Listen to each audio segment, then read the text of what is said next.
फिलहाल आज का वीडियो, आज की ये क्लास हम लोग स्टार्ट करते हैं। टॉपिक का नाम है इलेक्ट्रोफोर्सिस। हम लोगों को सबसे पहले पता होना चाहिए कि इलेक्ट्रोफोर्सिस होता क्या है। What is the mean of electrophoresis? सबसे पहले तो हम लोग को ये क्लियर रहना चाहिए। तो इलेक्ट्रो का मतलब होना चाहिए इलेक्ट्रिक, या इलेक्ट्रो का मतलब होता है इलेक्ट्रिक फील्ड, और फोरेसिस का मतलब होता है to move. Electric force, electric field में किसी चीज को मूव करा देना। तो इलेक्ट्रिक फील्ड में किसी चीज को मूव कराना है, हम लोगों को यह समझना है कि इलेक्ट्रिक फील्ड में किस चीज को मूव कराया जा सकता है। सबसे पहली बात तो हम लोगों को पहले कॉन्सेप्ट क्लियर होना चाहिए, पहले से क्लियर होना चाहिए था, जिनकी केमिस्ट्री पहले से क्लियर है ना। What is electron? इलेक्ट्रॉन क्या होता है ना। पहली बात तो इलेक्ट्रॉन क्या होता है।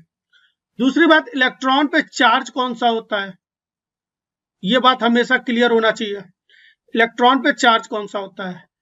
अगर कोई इलेक्ट्रॉन कहीं से जाता है, मान लिया ये कोई पर्टिकुलर एरिया है, यहां से इलेक्ट्रॉन जाता है, तो जहां जाता है वहां पर चार्ज, यहां से इलेक्ट्रॉन चला और यहां पहुंचा, तो जहां से जाता है वहां पर चार्ज क्या क्रिएट होता है ना।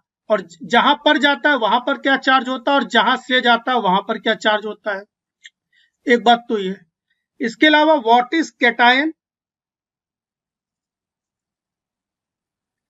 एंड व्हाट इज एनायन, ये पता होना चाहिए। बड़ा सिंपल बेसिक है, बहुत लोग को पहले से पता है, पता नहीं है ना।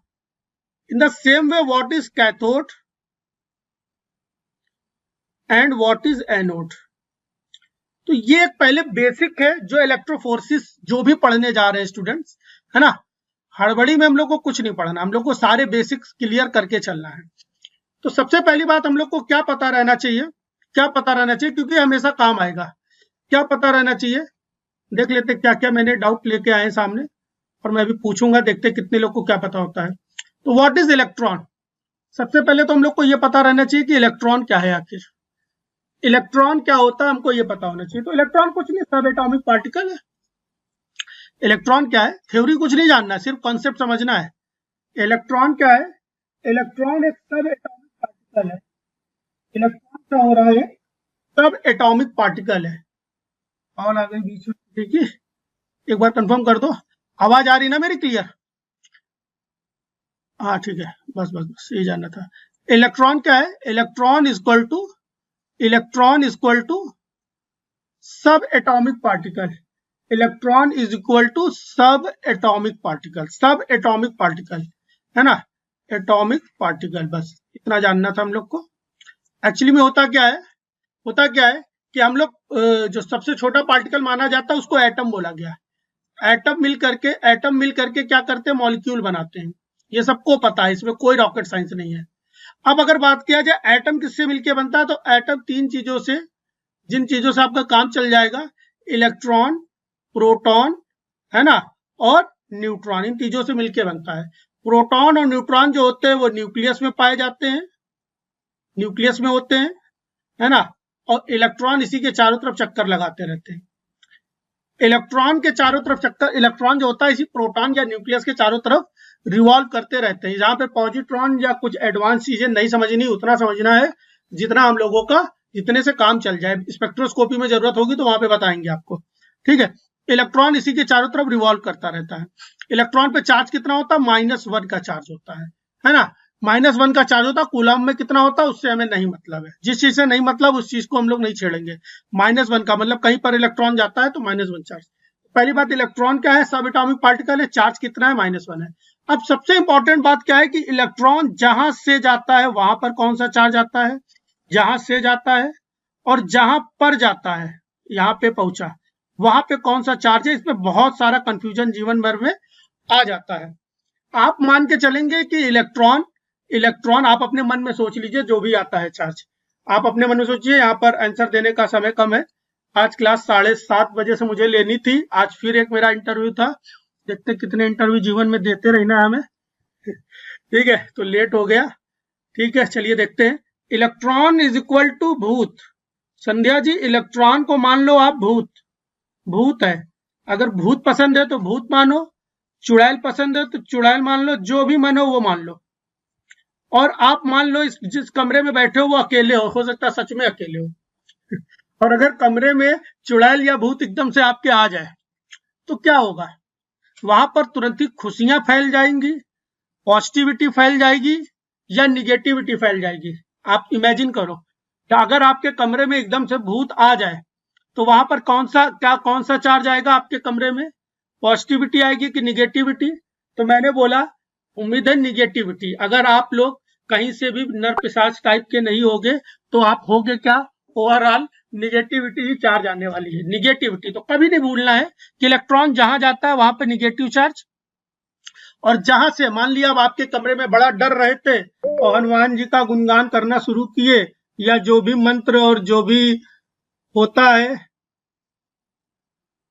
फातिया पढ़ना शुरू किए, शायद फातिया ही बोलते होंगे, है ना, पढ़ना शुरू किया और वो प्रेत भूत भाग गया। भाग गया तो तुरंत ही कमरे में खुशहाली फैली, तो जहां से गया वहां पे प्लस चार्ज। जीवन में कभी नहीं भूलना, ये हमेशा काम आने वाला है कि इलेक्ट्रॉन जहां जाता है वहां पे माइनस चार्ज, जहां से जाता है वहां पे प्लस चार्ज। तो उम्मीद है ये वाली बात भी आपको क्लियर हो गई कि इलेक्ट्रॉन जहां जाता है वहां पे माइनस चार्ज, जहां से जाता है वहां पे प्लस चार्ज। इसमें कोई भी रॉकेट साइंस नहीं है, ये हमें नहीं लग रहा रटना है। इलेक्ट्रॉन मतलब भूत। अब दूसरी बात होती है कटायन पे कौन सा चार्ज होता है और एनायन पे कौन सा चार्ज होता है। तो देखो कटायन का मतलब क्या, एनायन का मतलब होता है माइनस चार्ज, एनायन का मतलब होता है माइनस चार्ज। और एनायन को अगर काट दो, एनायन को ऐसे मैंने काट दिया, ये एनायन था इसको काट दिया, कट गया ना, तो कैसा चार्ज बन गया? Plus charge. तो कटायन क्या है? कटा हुआ एनायन। कटायन क्या है? कटा हुआ एनायन। इसको हम लोग बोलेंगे कटायन पे कौन सा चार्ज आया मेरे भाई?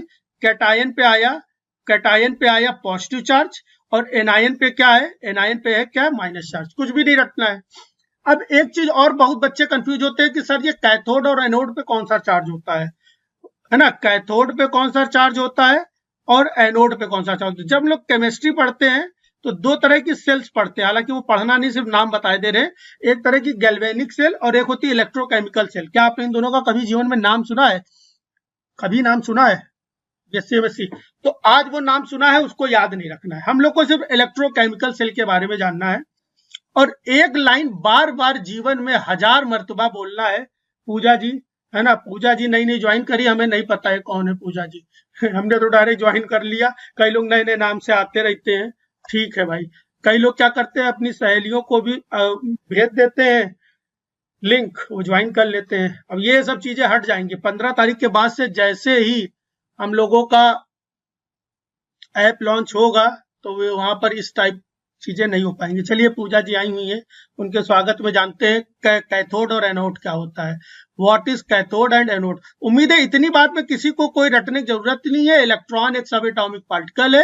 किसी भी एटम में इलेक्ट्रॉन, प्रोटॉन और न्यूट्रॉन पाए जाते हैं। इसके अलावा रॉकेट साइंस जानना नहीं है कि पॉजिट्रॉन, है ना, और पता नहीं क्या क्या, वो सब ड्रामा नहीं जानना है हम लोगों को, है ना। अगर पेट पढ़ेंगे, पेट अगर मन होगा पेट पढ़ेंगे, पॉजिट्रॉन इमिशन टोमोग्राफी, तो बताएंगे, हालांकि शायद पढ़ेंगे भी नहीं, तो वहां पे बताएंगे क्या होता है ना। इलेक्ट्रॉन पे माइनस चार्ज होता है। इलेक्ट्रॉन जहां जाता है वहां पे माइनस चार्ज आता है, जहां से जाता है वहां पे प्लस चार्ज आता है। हमने इलेक्ट्रॉन बताया, इलेक्ट्रॉन एक भूत है। भूत जहां जाएगा वहां पे निगेटिविटी, जहां से जाएगा वहां पर पॉजिटिविटी आएगी। अब एक चीज और जानना है हम लोग को, व्हाट इज कैथोड। कैथोड क्या है और एनोड क्या है। कैथोड क्या है और एनोड क्या है। आप जब भी आप सोचेंगे कि कैथोड, कैथोड क्या है, कि तुरंत बोलना है cation catcher cathode. Cation catcher जीवन में कभी नहीं भूलेंगे।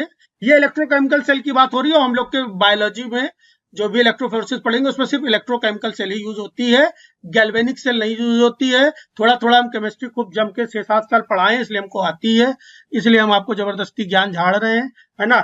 हमको सिर्फ इलेक्ट्रोकेमिकल सेल से ही मतलब है। कैटायन कैचर कैथोड बोलना है, बार बार बोलना है ना।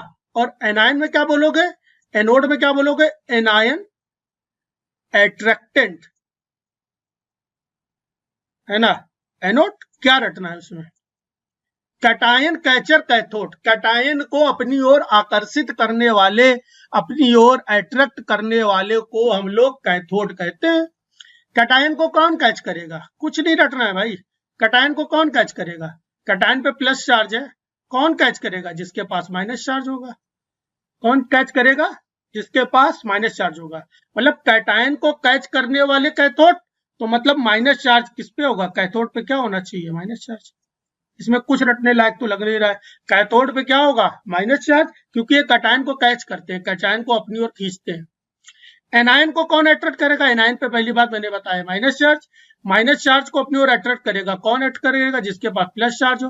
प्लस चार्ज कहाँ पे होता है, एनोड पे।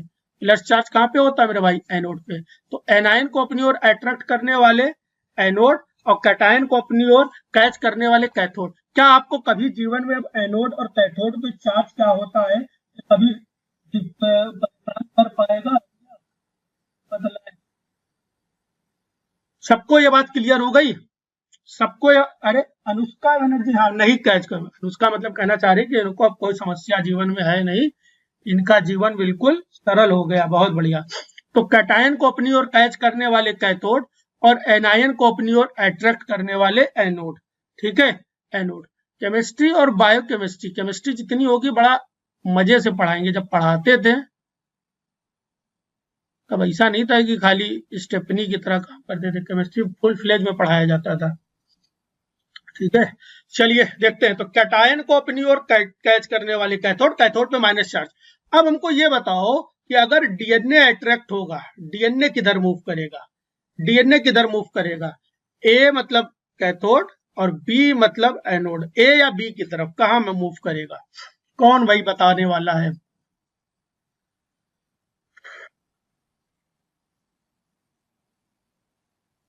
एनोड की तरफ, डीएनए एनोड की तरफ।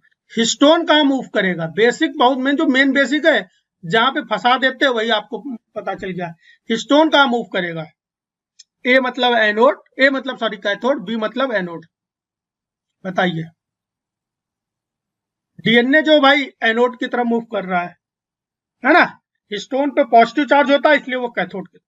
सबको ये बात समझ में आ रही है, सबको ये बात समझ में आ रही है, उम्मीद है ये वाला मेन बेसिक समझ में आ गया, कोई रॉकेट साइंस नहीं है, ठीक है, बहुत आसान है लाइफ। चलिए देखते हैं, समझते हैं क्या बताया जा रहा है। इलेक्ट्रोफोर्सिस क्या होता है, इलेक्ट्रोफोर्सिस अब पढ़ना शुरू करते हैं। मेन बेसिक क्लियर हो गया, मेन बेसिक क्लियर हो गया, ये वीडियो पब्लिक भी रहेगी। टूल्स टेक्निक इंस्ट्रूमेंटेशन मैंने मन में सोच रखा है कि जो भी वीडियो होंगी सब पब्लिक होगी। अभी मैं नाइट्रिक ऑक्साइड की सिग्नलिंग बोलूंगा, वो केवल जो होगी वो अनलिस्टेड होगी, ठीक है, वो अनलिस्टेड रहेगी। चलिए देखते हैं, ठीक है, देखते हैं इलेक्ट्रोफोर्सेस क्या होते हैं। इलेक्ट्रोफोर्सेस एक ऐसी टेक्निक है use to separate charged biomolecule, ऐसे बायोमॉलिक्यूल है ना जिनके ऊपर कोई चार्ज हो, applying an electric field, electric field apply करके। तो अगर कोई चार्ज्ड बायोमॉलिक्यूल है उसके ऊपर जब हम इलेक्ट्रिक फील्ड अप्लाई करते हैं, तो इलेक्ट्रिक फील्ड अप्लाई करने पर क्या होगा कि ये चार्ज बायोमॉलिक्यूल जो होते हैं वो सेपरेट आउट हो जाते हैं। ये चार्ज बायोमॉलिक्यूल सर क्या हो सकते हैं, ये चार्ज बायोमॉलिक्यूल हमारा कोई डीएनए हो सकता है, और ये चार्ज बायोमॉलिक्यूल कोई प्रोटीन हो सकता है। बेसिकली मेन हम लोग इस पे ही फोकस करते हैं, मेन हम लोग किस पे फोकस करते हैं, डीएनए और प्रोटीन पे फोकस करते हैं कि ये चार्ज बायोमॉलिक्यूल कोई डीएनए हो सकता है या कोई तो प्रोटीन हो सकता है। तो उम्मीद है ये दो बात, इतनी बात आप लोग को समझ में आ रही है। अब हम लोग आगे देखते हैं मेन प्रिंसिपल क्या है इलेक्ट्रोफोर्सिस का, है ना। इस तरह से पढ़ना है। मेजोरिटी ऑफ द स्टूडेंट्स ने बोला मैंने कभी इलेक्ट्रोफोर्सिस किया ही नहीं, मेजोरिटी ऑफ द स्टूडेंट ने ये बोल दिया मैंने इलेक्ट्रोफोर्सिस किया नहीं। आप लोग क्या करो, इस लहजे से पढ़ो कि इलेक्ट्रोफोर्सिस आप कर रहे हो, सामने सब चल रहा, अभी फोटो भी दिखा देंगे, है ना, प्लास्टिक के जो खिलौने हैं वो खिलौने सारे दिखाएंगे। दिव्यांशु कभी इलेक्ट्रोफोर्सिस किए हो क्या, दिव्यांशु बताओ इलेक्ट्रोफोर्सिस किए क्या, या चले लेकिन बताना नहीं चाह रहे। दिव्यांशु इलेक्ट्रोफोर्सिस किए हैं कि नहीं पता नहीं, बड़ी चिंता है हमें तो। चलिए देखते हैं प्रिंसिपल क्या है।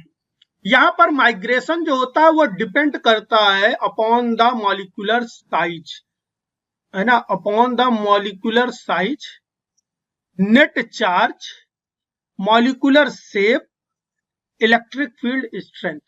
यहाँ पे जब सेपरेशन किया जाता है तो जो सेपरेशन है वो बेस्ड होता है मॉलिक्यूलर साइज पे, है ना, मॉलिक्यूलर साइज पे, कि मॉलिक्यूलर साइज क्या है, है ना।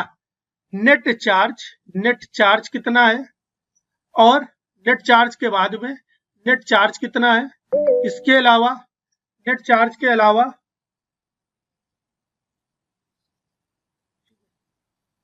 नेट चार्ज कितना हो रहा है, मॉलिक्यूलर शेप क्या है, मॉलिक्यूलर शेप क्या और इलेक्ट्रिक फील्ड क्या है। तो electric during the course of electrophoresis the separation is mainly depend upon the molecular size, net charge, molecular shape and electric field, है ना। मैंने यहाँ पे मॉलिक्यूलर साइज को अलग कलर से हाईलाइट कर दिया है क्योंकि ये सबसे इंपॉर्टेंट है, ये सबसे इंपॉर्टेंट है। क्वेश्चन आता है, क्वेश्चन जीवन भर आता रहेगा कि इलेक्ट्रिक फील्ड में जो सेपरेशन होता है वो मेनली किस पे डिपेंड होता है। जब चारों ऑप्शन होगा तब आप मॉलिक्यूलर साइज को ही टिक करोगे, ठीक है। इलेक्ट्रिक फील्ड में सब मेन जो आएगा वो क्या आएगा, मॉलिक्यूलर साइज। इसके अलावा इस पे भी डिपेंड करता है, इस पे भी डिपेंड करता है, net charge, molecular shape, electric field, सब पे डिपेंड करता है। कैसे डिपेंड करता है जानने के लिए देखते रहिए, जानने के लिए एक एक चीज देखते रहेंगे। इन केस ऑफ डीएनए, अब हम लोग बात करने जा रहे हैं मेन डीएनए और प्रोटीन की। तो in case of DNA positive are normal nearly constant charge to mass ratio. DNA के केस में एक्चुअली में होता क्या है, जैसे प्रोटीन में और डीएनए में अंतर क्या है। जैसे अगर हम लोग प्रोटीन की बात करें, मेरे भाई अगर प्रोटीन की बात करते हैं तो प्रोटीन पे जो चार्ज होता है, प्रोटीन पे जो चार्ज आता है वो मेनली किस पे डिपेंड करता है, चार्ज, है ना, चार्ज आता है वो किस पे डिपेंड करता है, चार्ज्ड अमाइनो एसिड पे, है ना, चार्ज्ड अमाइनो एसिड पे।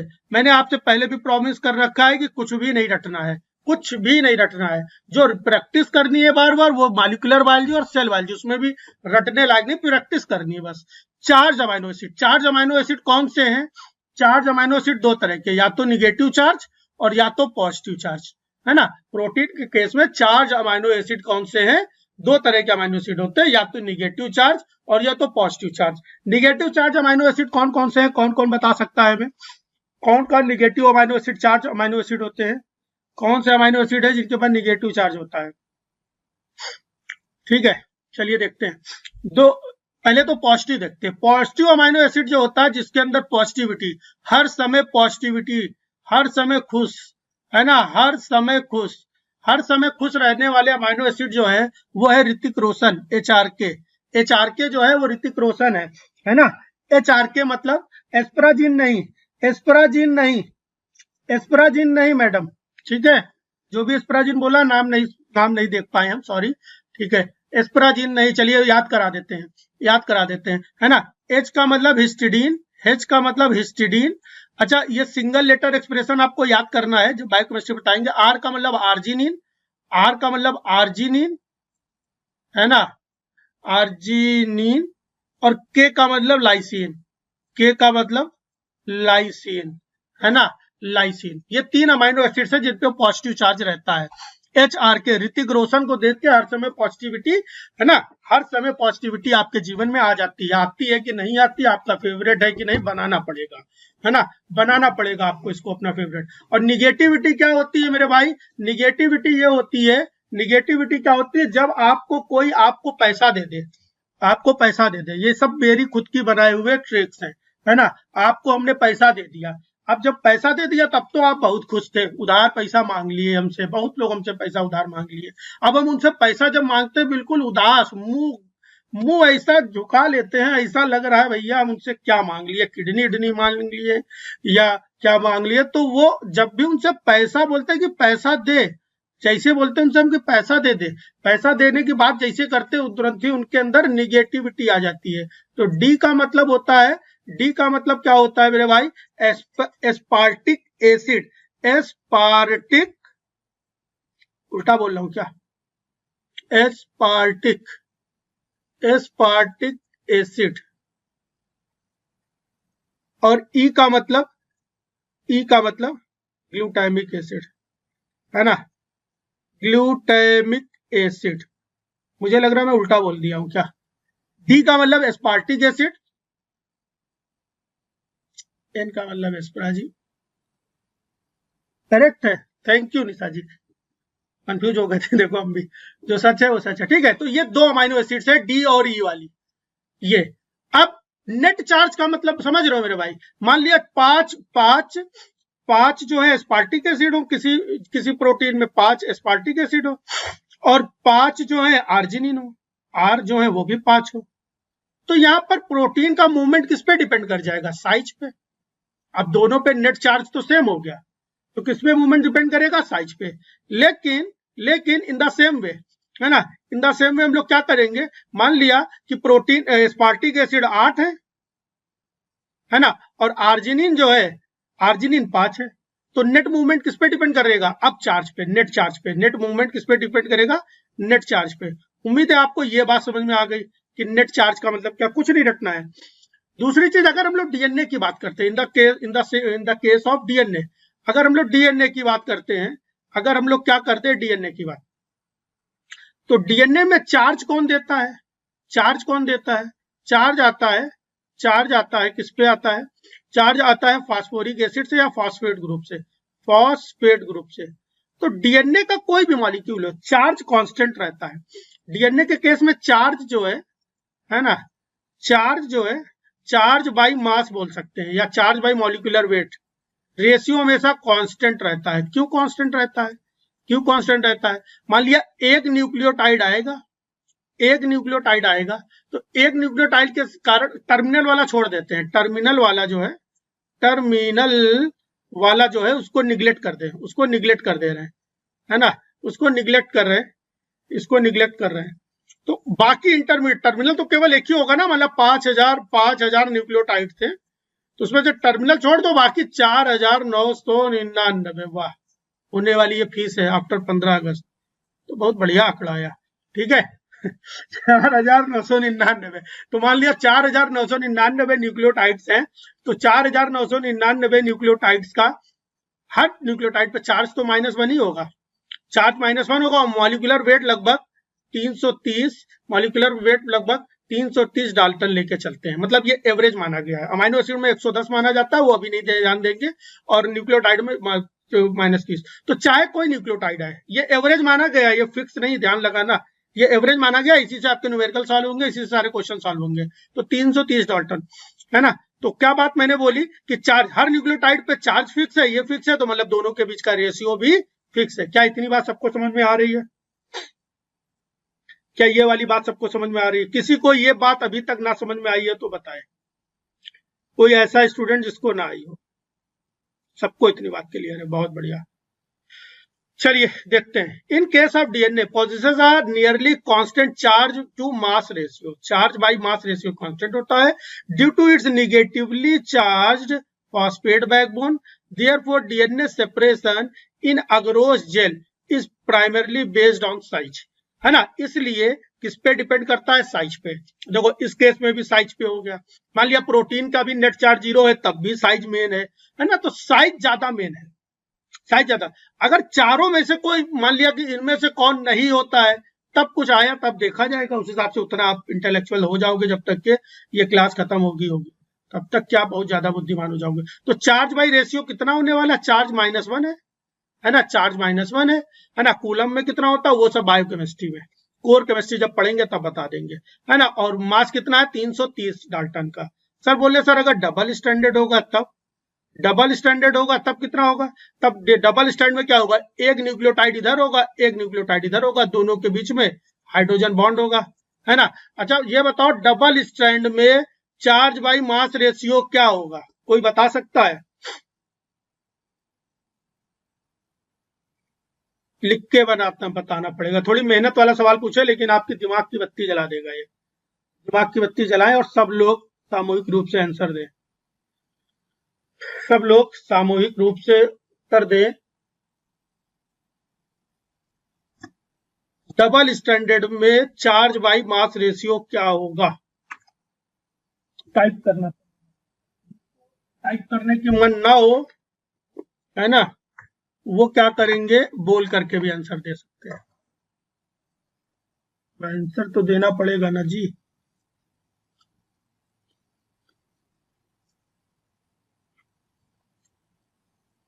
निशा जी बताएं,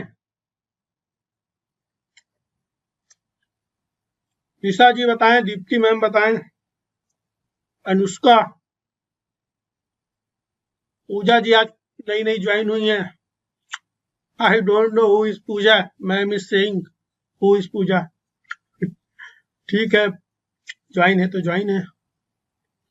अनुष्का जी, क्वेश्चन ये है कि डबल स्टैंडर्ड डीएनए में चार्ज, जैसे सिंगल स्टैंडर्ड डीएनए में मैंने बोला है चार्ज -1 होता है और मास 330 होता है हर न्यूक्लियोटाइड का। ठीक है, तो अगर डबल स्टैंडर्ड होगा तब कितना होगा?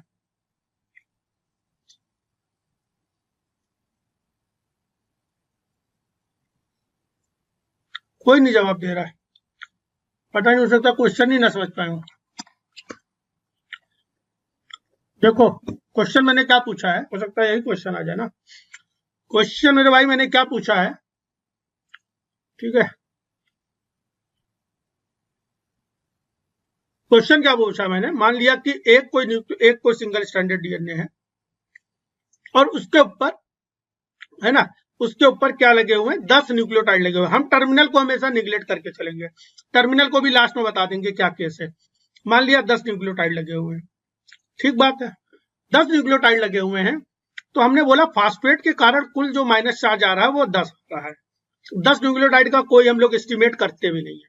10 न्यूक्लियोटाइड का हम लोग कुछ एस्टिमेट करते नहीं, वो न्यूक्लियोटाइड कम से कम 700-800 होता है, तो एक दो वैल्यू में, मतलब एक वैल्यू पे अंतर आता है, इसलिए उसको निगलेक्ट कर सकते हैं, निग्लेजिबल मान सकते हैं, है ना, बीइंग अ बायोलॉजी स्टूडेंट को निग्लेजिबल मान सकते हैं। तो 10 न्यूक्लियोटाइड पे हमने माना कि हर न्यूक्लियोटाइड पे ये न्यूक्लियोटाइड मैं बना रहा हूं, ठीक है, हर न्यूक्लियोटाइड पे क्या पाया जा रहा है, -1 का चार्ज हो रहा है ना, -1 का चार्ज हो रहा है, तो ये हो गया -10, और हर न्यूक्लियोटाइड का मॉलिक्यूलर वेट 330 है, तो 330 कर दिया मल्टीप्लाई बाई 10। मैंने पूछा कितना चार्ज हुआ, चार्ज बाई रेशियो हुआ 10 अपॉन, है ना, 10, ये 10 से 10 कट गया, बचा क्या, -1 अपॉन 330। अभी भी चार्ज, है ना, charge upon mass ratio constant है। क्या ये बात आपको समझ में आ रही कि नहीं आ रही है? Charge upon mass ratio constant है, ये क्या बात आपको समझ में आ रही है? सबको आ रही है। अब मैं पूछ रहा हूं कि ये अब 10 न्यूक्लियोटाइड नहीं है, अब एक्चुअली में ये 20 है, 10 इधर है 10 इधर है। अब चार्ज बाई मास रेशियो क्या है, चार्ज बाई मास रेशियो क्या है? अगर हम एक दो कम बना दिए तो आप 20 ही मान के चलो, है ना, 10 × 2 डबल स्टैंडर्ड केस में। अब चार्ज बाई मास रेशियो क्या है, नहीं जी, और कृतिका जी का भी सेम रहेगा, बिल्कुल भाई सेम रहेगा, बहुत बढ़िया, बहुत बढ़िया, सेम रहेगा, सेम रहेगा ना, सेम रहेगा। अब हो क्या जाएगा, अब 2 स्टैंड हो जाएंगे तो दोनों तरफ हो जाएगा, तो 10 × 2 कर लो, और इसको भी 2 से मल्टीप्लाई कर दो, तो 2 से ये भी 2 कट जाएगा, फिर अभी भी ये रहेगा। तो क्या आप इस बात को आप समझ पाए कि इन केस ऑफ डीएनए भैया के केस में, क्या अब ये बात और अच्छी क्लियर हुई कि चार्ज बाई मास रेशियो हमेशा कांस्टेंट रहता है, चार्ज बाई मास रेशियो हमेशा लगभग कांस्टेंट रहता है ना, नियरली कांस्टेंट। इतनी बात आप सबको समझ में आ गई।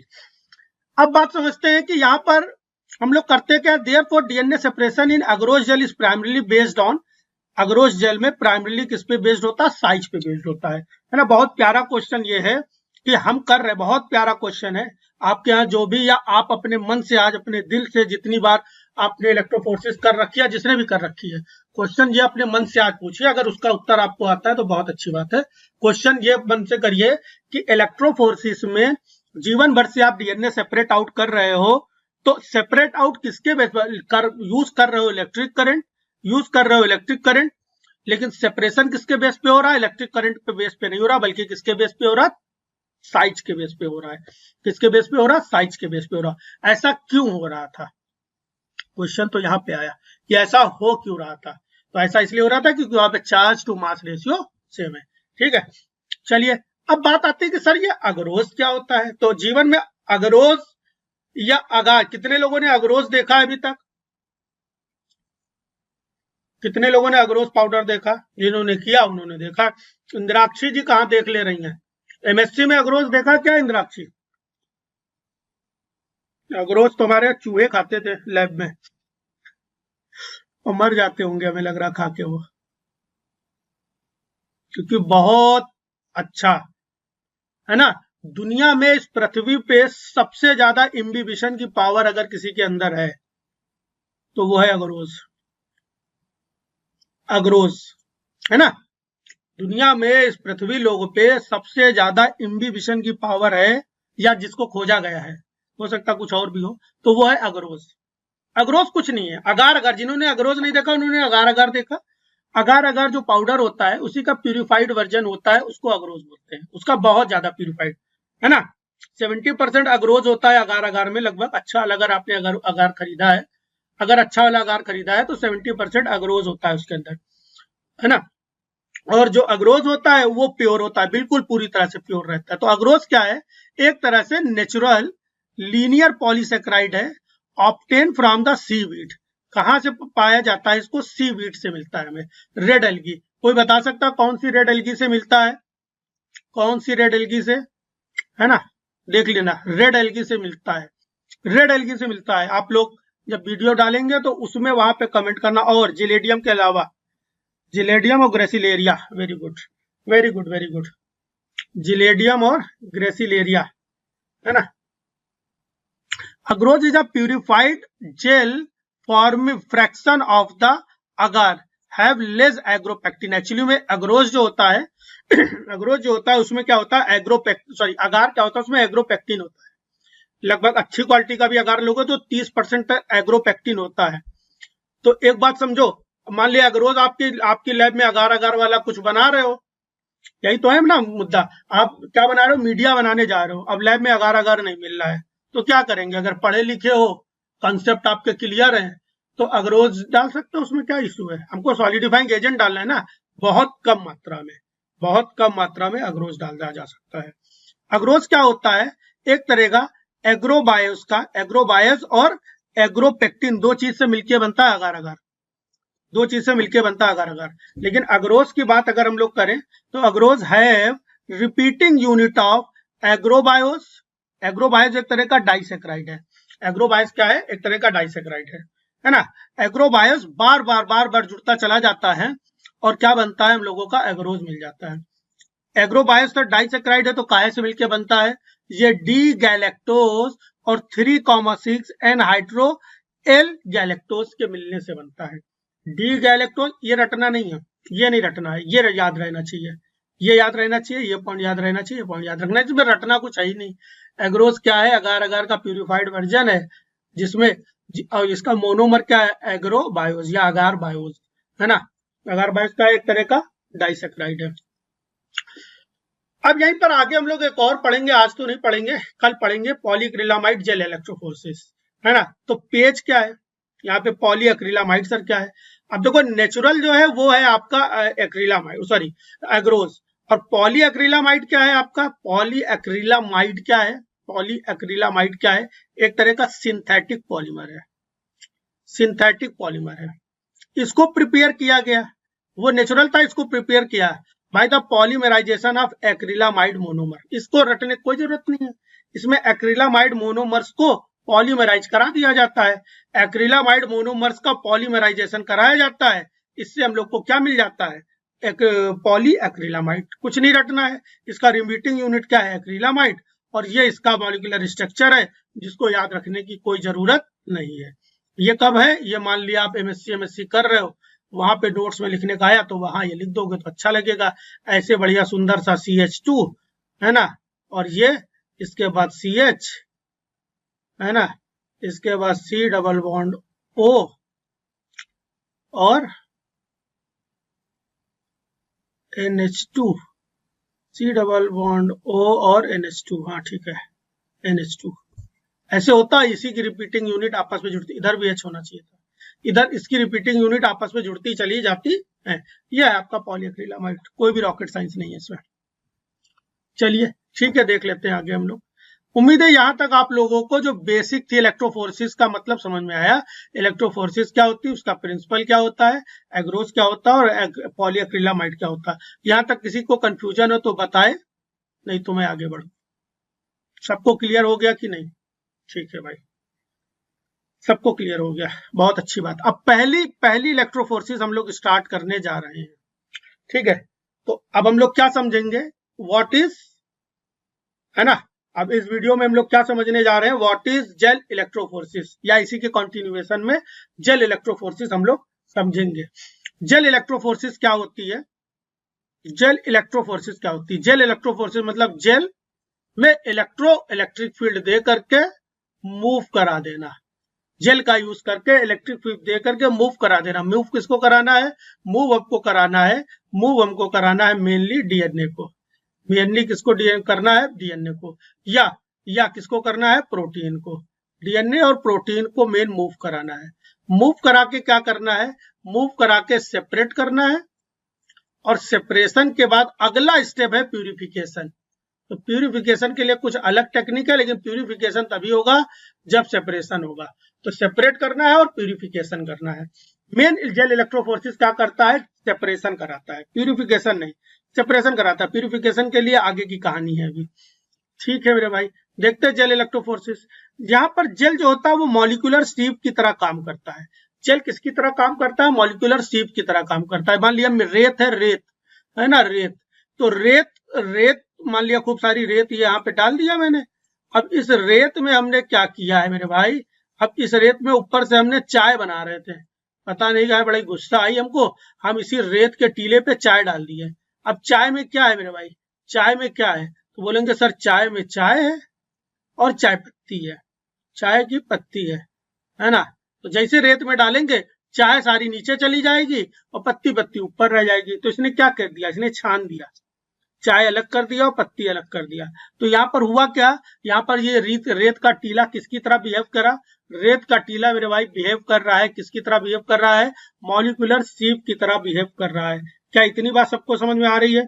इसमें कोई भी रॉकेट साइंस नहीं है ना, इसमें कोई भी रॉकेट साइंस, बड़ी सिंपल सी बात है। It just like behave as a molecular sieve. ऐसे जेल होता है, रेत जैसे होती है वैसे जेल होता है। रेत के पोर साइज थोड़े बड़े होते हैं, रेत के पोर साइज थोड़े बड़े होते हैं। In the same way in case of gel, gel के पोर साइज थोड़े और छोटे होते हैं। तो वहां पर और छोटे होते हैं तो उनको हम लोग और छोटी छोटी चीजों को भी सेपरेट आउट कर सकते हैं। मतलब जितनी छोटी चीजों को आपको सेपरेट आउट करना है, पोर साइज उतना छोटा करते रहना पड़ेगा, पोर साइज उतना छोटा करते रहना पड़ेगा। ठीक बात है। अब बोला जा रहा है स्मॉल मॉलिक्यूल्स माइग्रेट फास्ट। यहाँ पर जो छोटे मॉलिक्यूल्स होंगे वो तेज भागेंगे, सीधी बात है। पोर का मामला है। अब इस पोर में मान लिया आप सुरंग के अंदर जा रहे हो, सुरंग के अंदर आपको दौड़ाया जा रहा है, या कई लोगों को दौड़ाया जा रहा है, ये सुरंग जा रहा है, ये पोर बन गया है ना, सुरंग। अब इस सुरंग के अंदर आपको भी जाना है, बढ़िया, आपको भी जाना है, गुणगान करते हुए अंदर भाग रहे हो सुरंग में, है ना। और किसको जाना है? मोदी जी को भी जाना है इसी के अंदर। मान लिया मोदी जी भी इसी में जा रहे हैं, आप भी जा रहे हो, है ना। आप दुबले पतले, मोदी जी 56 इंच, है ना। और कौन जा रहा है? चूहा भी जा रहा है, चूहा भी इसी के अंदर चला जा रहा है। तो पहले कौन भागेगा? जो जितना छोटा होगा वो उतनी तेज भागेगा, है ना। आप बाद में जाओगे, है ना। और सबसे लास्ट में कौन आएगा? मोदी जी। जब देख लेंगे सारा रास्ता क्लियर है, गए हैं तो अंदर सही पहुंच गए, पता चला उस पार शेर बैठा था, है ना, उस पार शेर बैठा था। कभी कभी क्या होता है, दुनिया में सबसे आगे चलना भी बहुत जरूरी नहीं है, एक को अपने आगे चलते रहने दो, देख तो लो सही रास्ते पे चल भी रहा है ना। पता चले आगे जाके गिर गया तो तुम यहीं पे देख लेना, गिरा तो नहीं, गिरा तो रुक जाना। बात समझ में आ रही कि नहीं आ रही? तो मोदी जी यहाँ पर गेम खेल गए, उन्होंने चेक कर लिया कि चूहा और आप सही हो कि नहीं हो। ठीक है, वही खेल यहाँ पर चल रहा है, वही खेल यहाँ पर चल रहा है कि जितना छोटका मॉलिक्यूल होगा वो तेज भागेगा। कुछ भी नहीं रटना है, कुछ भी नहीं रटना, लेकिन क्रोमेटोग्राफी से कंपेयर कर लेना। क्रोमेटोग्राफी क्या हो रहा था? क्रोमेटोग्राफी में लार्ज साइज, यही तो कंफ्यूज करेगा, क्रोमेटोग्राफी में लार्ज साइज वाला जो था वो तेज भाग रहा था। क्यों? क्योंकि वो बिटवीन द पोर्स भाग रहा था, है ना। वो उस जो भी सीव्स थी उनमें फंस नहीं रहा था, पर बड़का वाला तेजी भाग रहा था।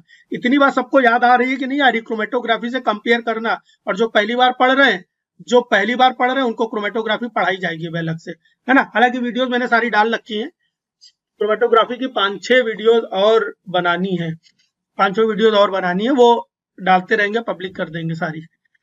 ठीक बात है, ठीक है। लार्ज मॉलिक्यूल जो होंगे वो धीरे धीरे भागेंगे, लार्ज मॉलिक्यूल धीरे धीरे भागेंगे, ये मेन कॉन्सेप्ट था, क्लियर हो गया।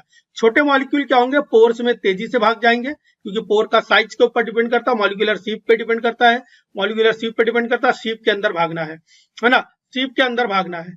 अच्छा, क्रोमेटोग्राफी में धीरे क्यों भाग रहा था? क्रोमेटोग्राफी में पाथ लेंथ पे डिपेंड था, पाथ लेंथ बढ़ जा रही थी, पाथ लेंथ बढ़ जा रही थी तो धीमे धीमे भागेगा, और पाथ लेंथ वहां पर क्रोमेटोग्राफी में जो बड़े वाले साइज थे वो छोटा रास्ता अपनाते थे, तेज भागते थे। ठीक है, वो अब वहां पे जब पढ़ेंगे या पढ़ चुके होंगे तो वो उनका और अच्छा क्लियर हो पा रहा हो। किसी को इस बात पे कंफ्यूजन है क्या?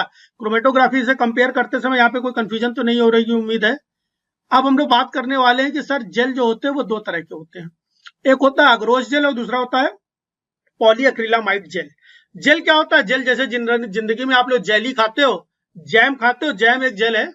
जैम क्या एक तरह का जेल है, उसी जेल का ऐसे बढ़िया ऐसा जेल का स्लाइस बना लो, जैसे पनीर काट के रखा है, जैसे मक्खन काट के रखा है, वैसा स्लाइस बना लिया, ऐसे ही जेल दिखता है। जिन्होंने नहीं किया मैं उनको फीलिंग दे रहा हूँ, जिन्होंने किया उन्होंने तो बहुत अच्छा किया। वो जेल जो जैम वाला जेल होता है उससे थोड़ा और टाइट होता है, जैम वाला जेल थोड़ा सा हार्ड होता है, या जैम वाला जेल थोड़ा सा ठंडा कर लो तो जैम वाला जेल जो ठंडा ठंडा होता है बस उतना ही टाइट होता है लगभग, ये वाला भी जेल है ना। Have large pore size, have large pore size, large pore size होता है इनका। तो अग्रोस जेल का पोर साइज कैसा होता है? थोड़ा बड़ा होता है इन कंपैरिजन टू पेज।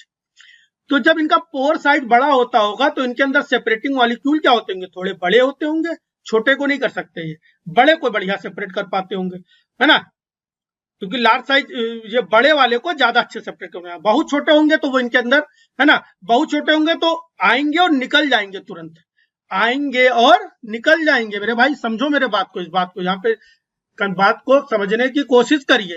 इधर से आएंगे, हम चाहते हैं इधर से आए और इनको रास्ते में ही कहीं दबोच लिया जाए, लेकिन बहुत छोटे होंगे तो बहुत तेज भागेंगे, बहुत तेज निकल के बाहर भाग जाएंगे। ठीक है, बहुत तेज बीच में निकल करके हम लोग भाग जाएंगे। तो हैव लार्ज पोर साइज, इनका पोर साइज कैसा होता है? बड़ा होता है।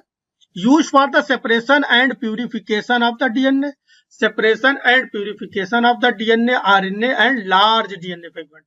लार्ज साइज वाले को, है ना, सेपरेट करना है। ठीक है, तो लार्ज साइज वाला है, मान लिया कि अब छोटका पोर ले लिए ये, है ना, और हमारा जो डीएनए है या हमारा जो भी बायोमॉलिक्यूल है वो इतना बड़ा है, तो सेपरेट करने के लिए अंदर तो पहुंचे तभी तो सेपरेट करोगे।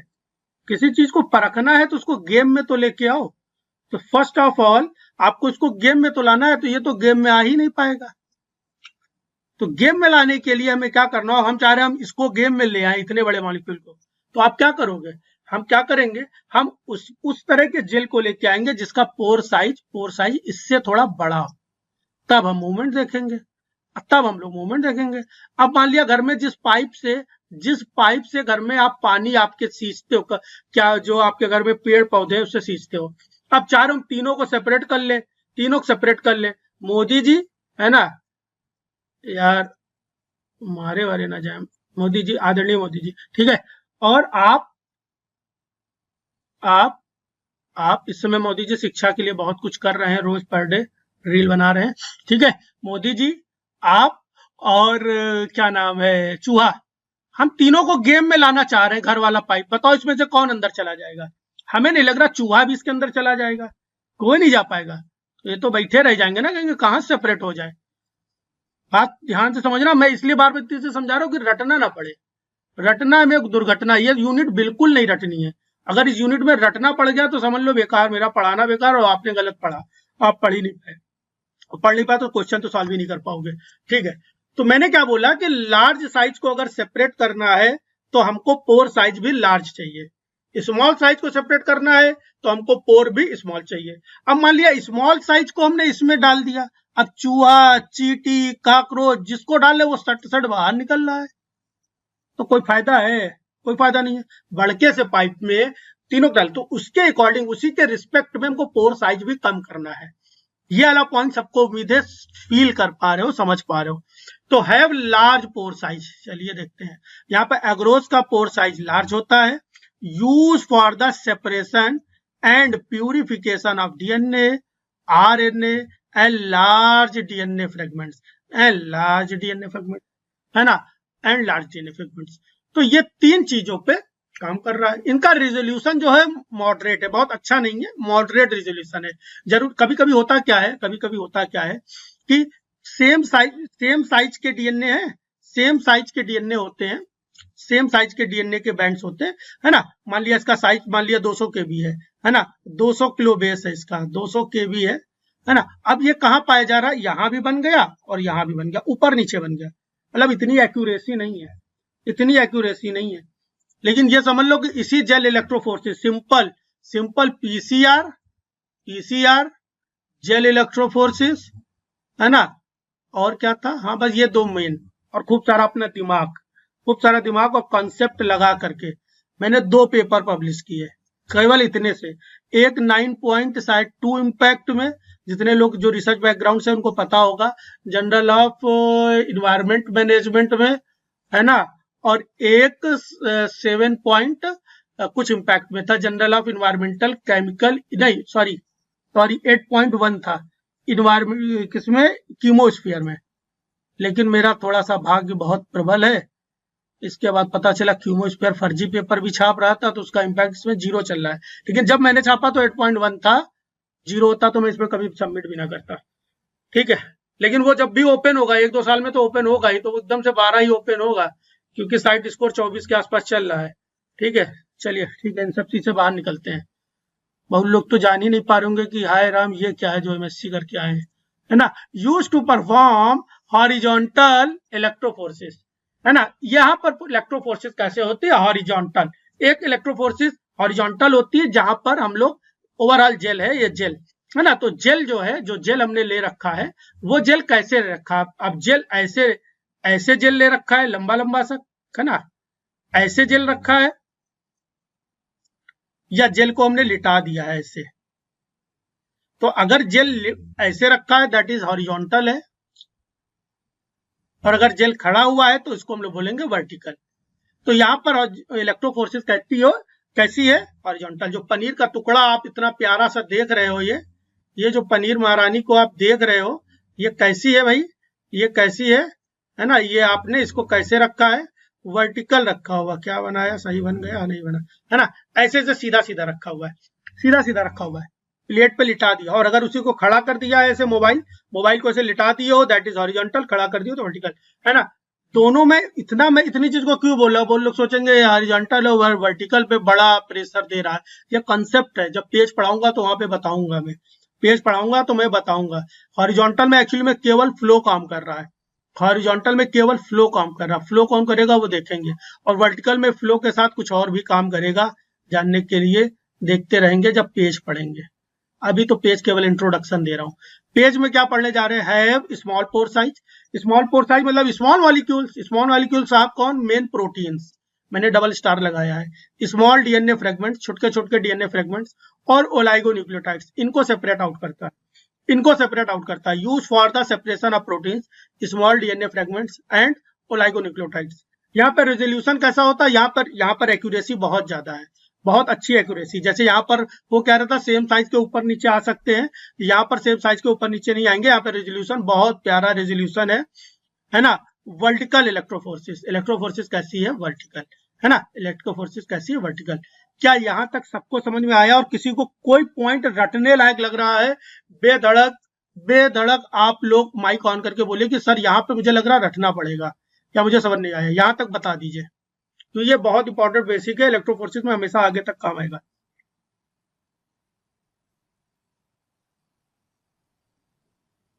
सबको समझ में आ गया क्या भाई?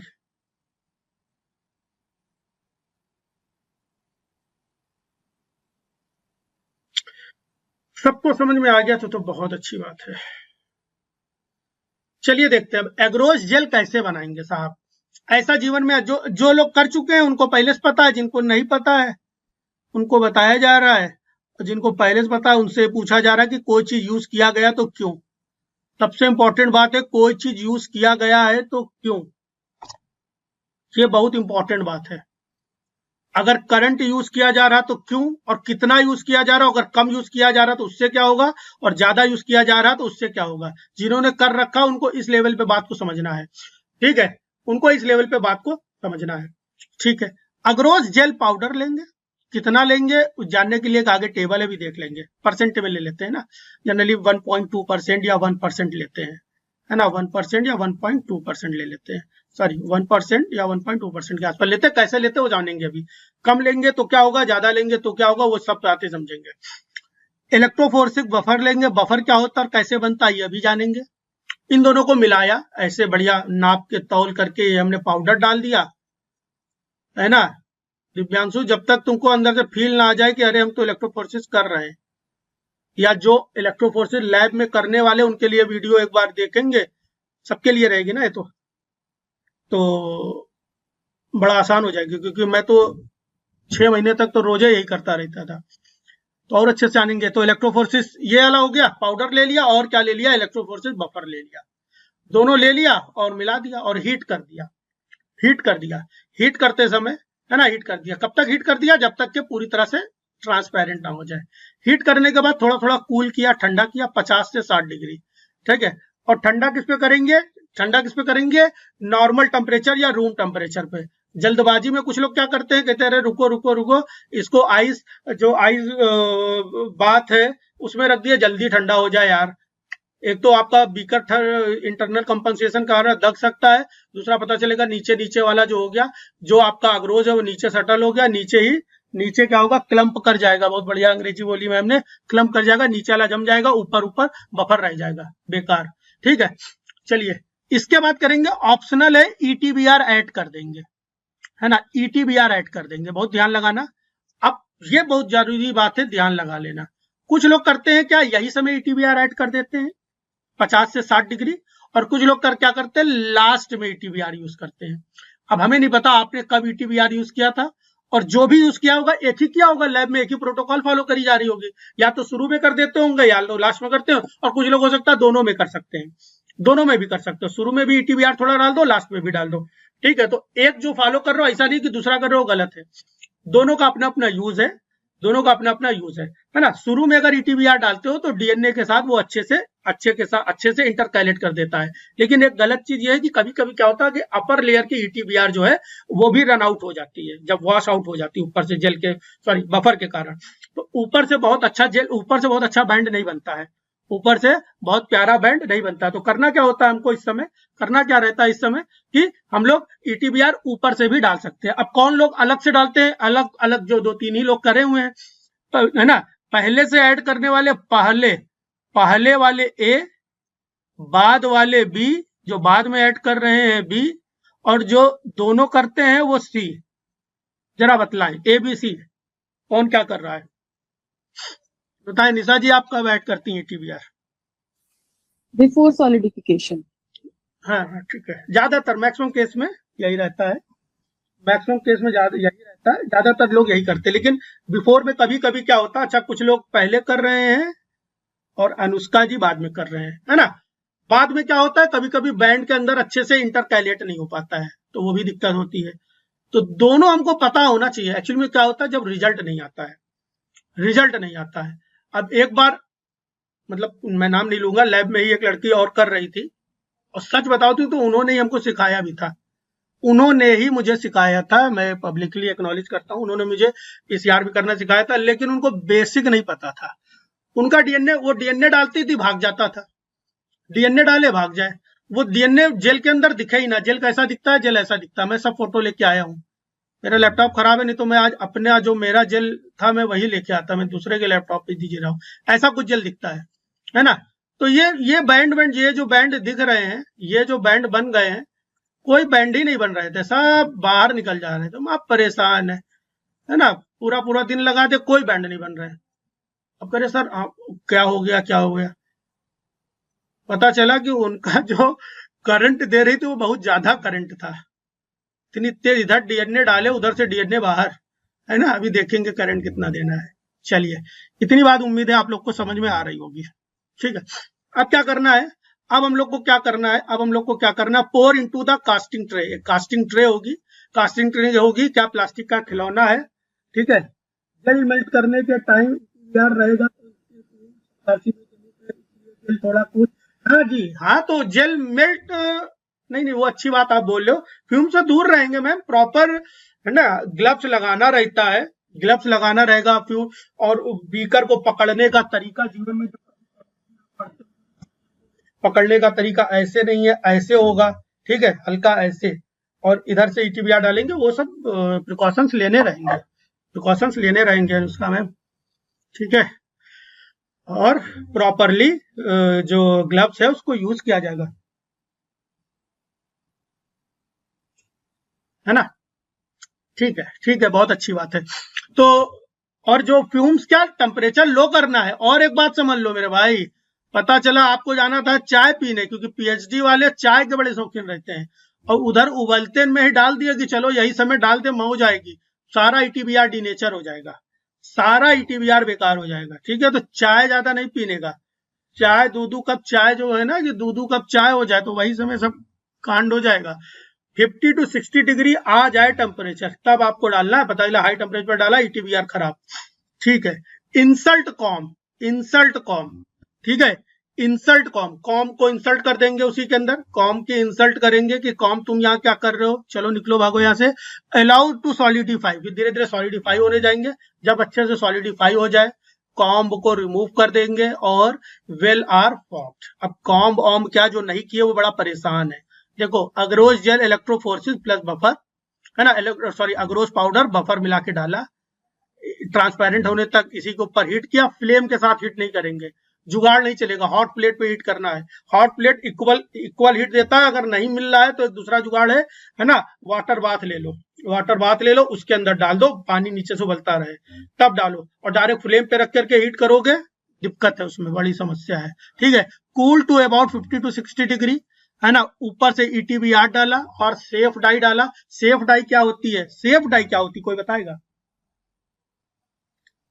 सेफ डाई कौन जानता है, बताए?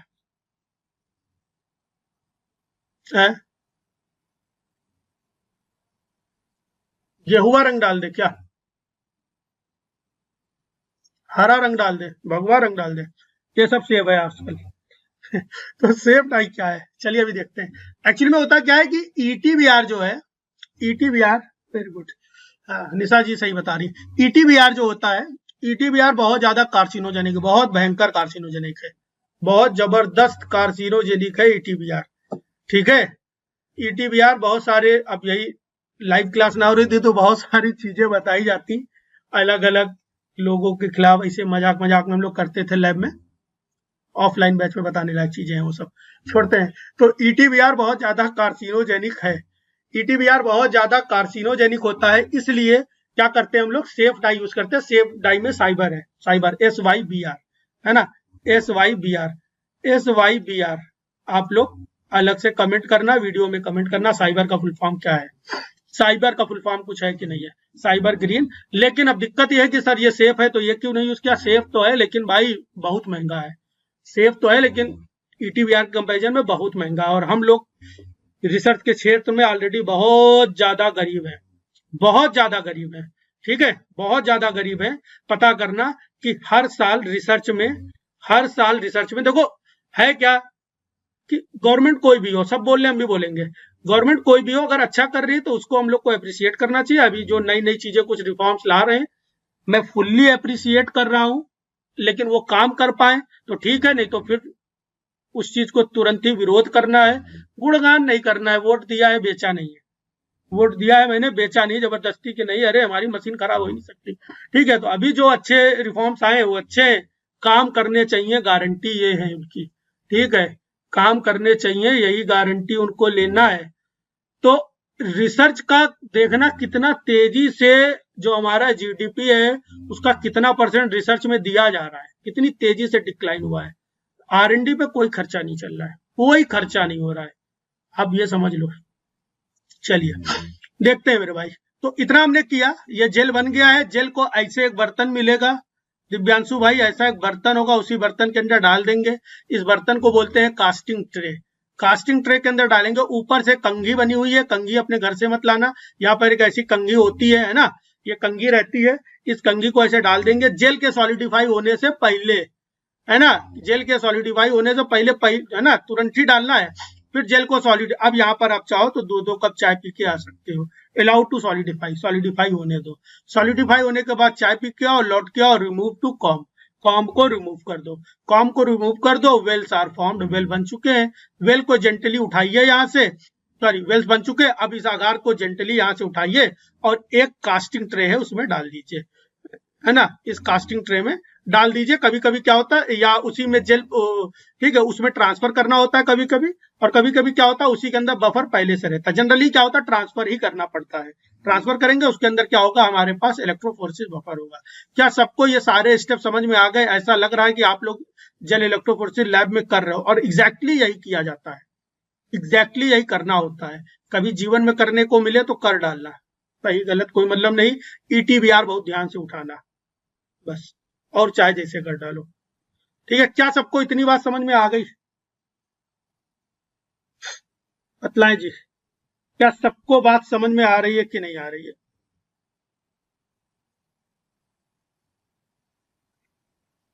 ठीक है मेरे भाई, जिनको करना है उनके लिए तो ये बहुत बढ़िया, बिल्कुल प्यारी यूनिट है, प्यारा टॉपिक है ना।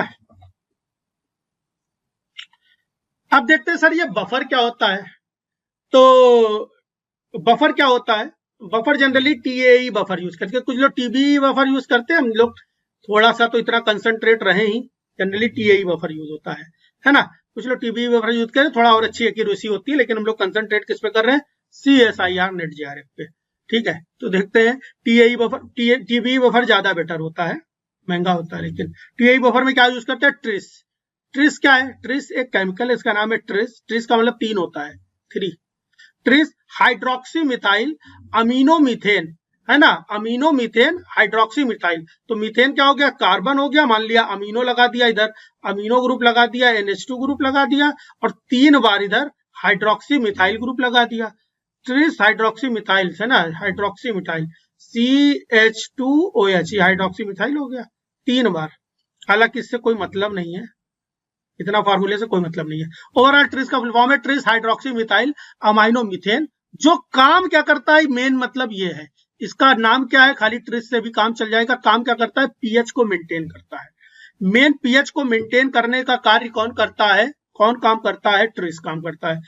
बफर क्या होता है, बफर सर वो होता है जो थोड़ा बहुत पीएच में चेंज होने को न्यूट्रलाइज कर दे, है ना, रिवर्स कर दे। पीएच में अगर थोड़ा बहुत चेंज हो रहा है तो उसको रिवर्स कर दे, 0 कर दे, है ना, पीएच में चेंज ना होने दे, थोड़ा बहुत, बहुत ज्यादा नहीं, थोड़ा सा, है ना। तो माइन्यूट चेंज अगर हो रहा है तो उसको न्यूट्रलाइज कर देता है। जो टीबी होती है उसकी बफरिंग कैपेसिटी ज्यादा होती है, पता नहीं क्यों मेरे मन में बार बार टीबी आ रहा है, मैं बता दे रहा हूँ। टीबी की बफरिंग कैपेसिटी थोड़ा ज्यादा होती है इन कंपैरिजन टू टीएई के कंपैरिजन में, है ना। आप उम्मीद है सब लोग टीएई ही यूज करते होंगे। ए क्या है, एसीटेट है। एसीटेट क्या होता है, काउंटर आयन होता है ना, प्रोवाइड्स इलेक्ट्रिकल कंडक्टिविटी। ये इलेक्ट्रिकल, अब ये ओवरऑल आयन प्रोवाइड कराते हैं जिससे इलेक्ट्रिकल कंडक्टिविटी होती है। होता क्या है, मान लिया ये जेल है, पानी में हमने डाल दिया, पानी का मतलब बफर में, इसी जेल को हमने बफर में डाल दिया। अच्छा, लेट ऐसे रखा हुआ, मोबाइल को ऐसे रखा है, समझ लो इसी में बफर, पानी के अंदर इसी मोबाइल को रख दिया। अब ऊपर से इधर करंट मूव कर रहा है, तो भाई जब करंट मूव करेगा तो करंट को मूव करने के लिए क्या चाहिए, चार्ज चाहिए, है ना, चार्ज चाहिए। तो चार्ज मूव कर रहा है, एक्चुअली में करंट मूव कर रहा है, दैट इज चार्ज मूव कर रहा है। तो चार्ज मूव करता है तो अपने साथ जो भी चार्ज पार्टिकल्स होते हैं उनको भी मूव करा देता है, उनको भी मूव करा देता है। तो चार्ज पार्टिकल्स क्या है, चार्ज पार्टिकल डीएनए है। चार्ज पार्टिकल क्या है, डीएनए। चार्ज पार्टिकल छोटा होगा तो तेज मूव कराएगा, बड़का होगा तो धीमे मूव कराएगा, क्योंकि ये ऊपर से धक्का दे रहे हैं। अब बताओ, धक्का दे रहे हैं तो जो छोटे होंगे वो तेज भागेंगे, और जो बड़े होंगे वो धीमे भागेंगे। तो काउंटर आयन कौन प्रोवाइड करा रहा है मेरे भाई, इलेक्ट्रिकल काउंटर आयन कौन प्रोवाइड करा रहा है, एसीटेट प्रोवाइड करा रहा है।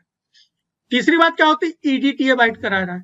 ईडीटीए सर क्या करता है, ईडीटीए ये मैग्नीशियम आयन को चिलेट कर लेता है। चिलेट करने का मतलब होता है इसे पकड़ लेना, दोनों तरफ से, दोनों हाथ से पकड़ लेना, दोनों हाथ से ऐसे पकड़ लेना भैया, है ना, किसी चीज को ऐसे पकड़ लो। चिलेटिंग एजेंट, चिलेटिंग का मतलब एक तरफ से नहीं, बाइंड करने, पकड़ने का मतलब एक हाथ पकड़ लो, नहीं एक हाथ नहीं, दोनों हाथ पकड़ लो, सर्कल बना। जब दोनों हाथ पकड़ लेते हो तो उसको बोलते हैं सर्कल जैसा स्ट्रक्चर बन जाना।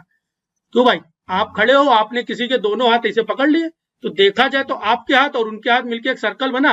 ये सर्कुलर, जो सर्कुलर स्ट्रक्चर बनता है इसको बोलते हैं चिलेटिंग एजेंट, है ना। और इस प्रोसेस को बोलते हैं चिलेशन, जो एक तरह का बहुत प्यारा टॉपिक है केमिस्ट्री का। उम्मीद है इतनी बात भी आपको समझ में आ रही होगी, कुछ भी रटने लायक नहीं है इसमें, कुछ तनिक भी रटने लायक है ही नहीं। ठीक है, अब सर बोल लेते हैं आप अग्रोज का कंसंट्रेशन क्या रखना है, तो अग्रोज का कंसंट्रेशन रखना है 0.5%। अगर फ्रेगमेंट साइज बहुत छोटा, अब ये सब नहीं रखना, ये रखना नहीं है हम लोग का, खाली एग्रोज कंसंट्रेशन जो होता है, एग्रोज कंसंट्रेशन देखो होता क्या है कि मान लिया ये परसेंटेज में बात हो रही है, मान लिया 100 ml 100 ml आपने क्या बनाया है अग्रोज बनाया है, अग्रोज जेल बनाया है, 100 ml है ना। अब जो अग्रोज जेल बनाया है उसकी जो वॉल्यूम है वो तो 100 ml है, उसमें कोई चेंज नहीं हो रहा है। अब अगर बाहर से आप अग्रोज मिल बढ़ाते जाओ, 0.5 कर दो, 0.7 कर दो, 1 कर दो, 1.2 कर दो, जैसे मैं तो 1.2 यूज करता था क्योंकि बैक्टीरिया पे काम था मेरा, है ना। 1.5 कर दो, तो जैसे जैसे परसेंटेज याद नहीं रखना है, फिर से मैं बता रहा हूँ, टेबल याद ही नहीं रखनी, जैसे समझाने के लिए बताया गया। जैसे जैसे अग्रोज का अमाउंट आप बढ़ाते जाओगे, जैसे जैसे आप अग्रोज का अमाउंट आप बढ़ाते जाओगे, क्या होगा, वैसे वैसे अग्रोज के अमाउंट बढ़ने के कारण क्या होने वाला है, वो जेल और डेंस होता जाएगा। अच्छा मेरे भाई, अगर डेंस होता जाएगा, क्योंकि नेट जो वॉल्यूम है वो तो 100 ml ही है, तो अग्रोज जो है, जो जेल बनने वाला वो और डेंस होगा। डेंस होगा तो पोर साइज बढ़ेगा कि घटेगा, बताओ, बढ़ेगा घटेगा, जेल पोर साइज घटेगा। तो पोर साइज घटेगा तो वो छोटे वाले मॉलिक्यूल को सेपरेट कर पाएगा कि बड़े वाले को, छोटे वाले को, है ना। तो मतलब अब सीधा कंसेप्ट क्या बैठा आपके दिमाग में कि अगर आपका जो डिजायर्ड जीन है, जो आपके मन में तमन्ना है कि इस जीन को हमें सेपरेट आउट करना है, अगर वो डिजायर्ड जीन का साइज छोटा है, अगर वो डिजायर्ड जीन का साइज छोटा है, अगर वो डिजायर्ड जीन का साइज छोटा है, तो आपको जेल की कंसंट्रेशन बढ़ानी है या घटानी है? जितना छोटा है जेल की कंसंट्रेशन घटानी है कि बढ़ानी है? उम्मीद है जेल की कंसंट्रेशन इंक्रीज करनी होगी। ठीक है, जेल की जो कंसंट्रेशन है वो इंक्रीज करनी होगी। जेल की कंसंट्रेशन क्या करनी होगी मेरे भाई? इंक्रीज करनी होगी। इतनी बात सबको समझ में आ रही होगी, इतनी बात आप लोगों को सबको समझ में आ गई होगी। ठीक है, चलिए भाई, अब जो भी लैब में इलेक्ट्रोफोर्सिस कराएंगे उनको बताएंगे कि याली वीडियो देख लो। ठीक है, क्योंकि टाइटल ही यही रहेगा इसका हिंदी में। चलिए देखते हैं। नोट लग गई है भैया 100-200 रुपए की। बोल रहा है कि increase the agarose concentration, smaller pore size, better separation of small DNA, better separation of small DNA. Sample preparation, sample sir अब कैसे बनाए, जिसको हमको प्रिपेयर करना है। ठीक है, तो DNA sample plus loading dye, है ना। डीएनए सैंपल, डीएनए आइसोलेट करने के दो तरीके। अगर आप गरीब हो तो आपको क्या करना है, जो मैनुअली निकालना है। अगर आप अमीर हो तो उसकी किट आती है ना। डिपेंड करता है आपका प्रोजेक्ट कहाँ से मिला है, आपको आपकी लैब में कितना पैसा है। लेकिन आपको दोनों आना चाहिए। जीवन में कभी भी सीखने को मिलेगा तो दोनों का सीख लेना। मैनुअली जरूर सीखना, मैनुअली में हर, और ऐसे ही पढ़ना है। मैनुअली में हर चीज का यूज क्या है वो आपको पता होना चाहिए। एक एक चीज का यूज पता होना चाहिए कि मैनुअली जब हम लोग करते हैं तो उसमें कोई भी केमिकल यूज किया गया तो उसका यूज क्या है, तब मौज आएगी। एक पेपर शायद मेरा water, air and soil pollution में भी पब्लिश हुआ है। ठीक है, उसमें मैंने एक एक चीज बताई है कि कोई चीज का यूज होता है तो कैसे यूज होता है वो। ठीक है, डीएनए सैंपल, ठीक है, डीएनए सैंपल लेंगे, लोडिंग डाई लेंगे और ग्लिसरॉल या फिकॉल ले सकते हैं, ग्लिसरॉल या फिकॉल ले सकते हैं। अब फिर मुद्दा वही आया, सर ये ग्लिसरॉल का काम क्या है, लोडिंग डाई का काम क्या है? सैंपल तो पता ही है, सैंपल तो वो है जिसको हम लोग को सेपरेट आउट करना है। लोडिंग डाई सर क्या करती है और ग्लिसरॉल क्या करता है? तो ग्लिसरॉल क्या करता है ना, increase the density of the sample, sample को पास ले आता है। सैंपल को क्या करता है? पास ले आता है, जिससे सैंपल की डेंसिटी बढ़ जाती है। अब जो भी आपने कॉम्ब बनाया, ऐसे कॉम्ब बनेगा, सोचो आपने जेल बनाया था, जेल के अंदर आपने कंघी, जो आप कंघी घर में यूज करते हो, ऐसे कंघी इसके अंदर पुश करके रखी थी। बाद में कंघी अलग कर दी, बाद में इसे कंघी पकड़ के अलग कर दी। तो अलग कर दी तो अंदर छोटे छोटे होल हो जाएंगे। कंघी दबाते समय नीचे तक ना दबा देना, आर पार आर पार कंघी ना जानी चाहिए, ऊपर ही रहनी चाहिए। तजले आर पार, इधर से डीएनए डाले, उधर से वापस निकल गया, थोड़ा सा ऊपर रहना चाहिए। ठीक है, इंपॉर्टेंट बात है। ठीक है, बहुत इंपॉर्टेंट बात है ये वाली। और आर पार जा भी नहीं सकती क्योंकि हमारी कास्टिंग ट्रे ऐसी डिजाइन होती है, आर पार नहीं जा सकती है ना। आर पार वो जाएगी भी नहीं, वो ऊपरी थोड़ी ऊपर रोक लेता है। ठीक है, अब जब कंघी निकाले उसी के अंदर हमको क्या डालना है, उसी के अंदर हमको डीएनए सैंपल, लोडिंग डाई और ग्लिसरॉल डालना होता है। ठीक है, तो ग्लिसरॉल का क्या काम है सर? ग्लिसरॉल का काम क्या होता है, ग्लिसरॉल का जब इसके इसी गड्ढे के अंदर, इसी छोटे से होल के अंदर हमने जब डाला, तो ये क्या कर रहा है, increase the density of the sample, increase the density of the sample, sample को पास कर दिया, है ना, सैंपल नीचे अच्छे से सिंक हो जाए, पता चले तरते तरते फिर ऊपरी मान लिया इसको हमने पानी के ऊपर डुबो दिया है, अब ये इसी के अंदर भीगा हुआ है, ये इतना भीगा ऊपर तक पानी यहाँ तक है, पानी यहाँ तक है, पानी यहाँ तक है और ये जेल यहाँ तक है, तो ये डीएनए ऊपर आकर तैर के बाहर भी तो निकल सकता है, इसको बाहर नहीं निकालने देना है हमें, ठीक है, allowing it to sink into the wells, wells के अंदर सिंक हो जाए ड्यूरिंग सैंपल लोडिंग, अच्छे से सिंक हो पाए, इसका बहुत इंपॉर्टेंट यूज है, ठीक है, ऊपर से डिफ्यूज ना हो जाए, ऊपर से डिफ्यूज होकर बाहर ना तैरने लग जाए। लोडिंग डाई का सर क्या काम है, loading dye generally bromophenol blue use करते हैं, है ना, या जाइलिन जाइनॉल यूज करते हैं, या ऑरेंज जी यूज करते हैं, मेन ब्रोमोफिनॉल ब्लू यूज करते हैं, ठीक है। वो क्या करती है, लोडिंग डाई ट्रैक करती है माइग्रेशन को, ठीक है, कि हमारा जो सैंपल है वो कहां तक भागा है, नीचे तक कहां तक भागा है, कहां तक नीचे भागा है, सैंपल कहां तक भाग गया है। अगर लोडिंग डाई आर पार निकल गई तो इसका मतलब सैंपल आपका पार निकल गया है। क्यों, क्योंकि अब सर ऐसा क्यों कर रहे हैं, एक्चुअली में होता क्या है मेरे भाई, ध्यान रखो कि जब जेल हम लोग रन करा रहे होते हैं, जब हम लोग जेल रन कराते हैं, जब जेल रन कराते हैं तो उस समय हमें डीएनए दिख नहीं रहा होता है, डीएनए को देखने के लिए बाद में हम लोग यूवी रेज में देखना पड़ता है हमें, तो यूवी रेज में तो बाद में देखेंगे ना, पहले डीएनए कहां तक पहुंचा हमें कौन बताएगा, ये बताएगा लोडिंग डाई, क्योंकि लोडिंग डाई पहले ही दिख जाती, नेकेड आई से without any type of instrument you can clearly see, है ना, लोडिंग डाई, आप क्लियरली जो है लोडिंग डाई को देख सकते हो। क्या इतनी बात, तीनों चीज का मतलब और काम समझ में आया, हमको मेन चीज काम सिखाना है आपको, है ना, बतलाए भाई, काम समझ में आ रहा है कि नहीं आ रहा, बहुत भाई।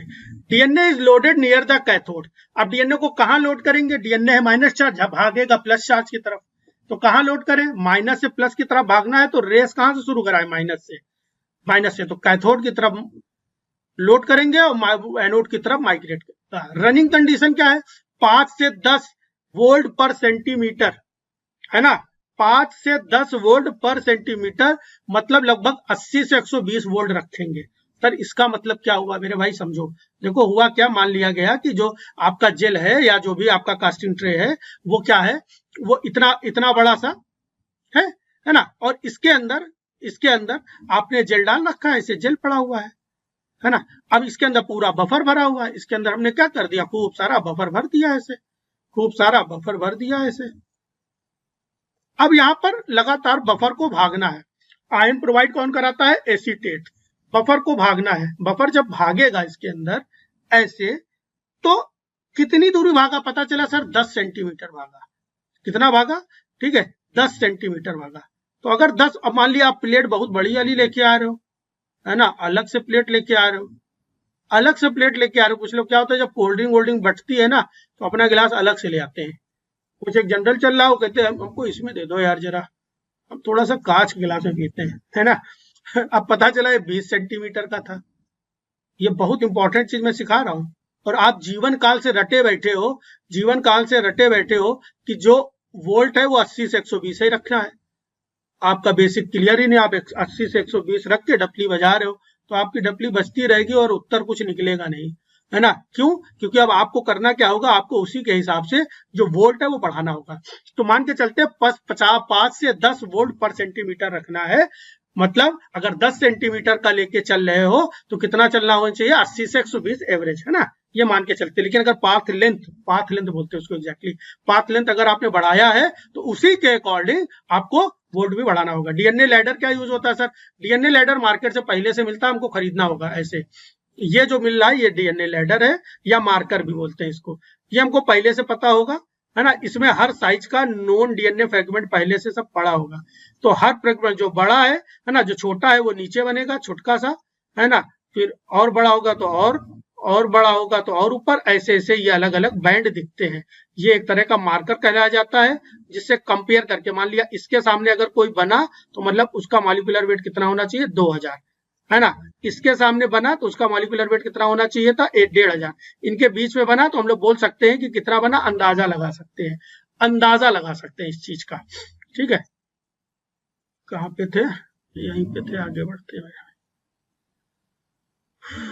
डीएनए लैडर हो गया,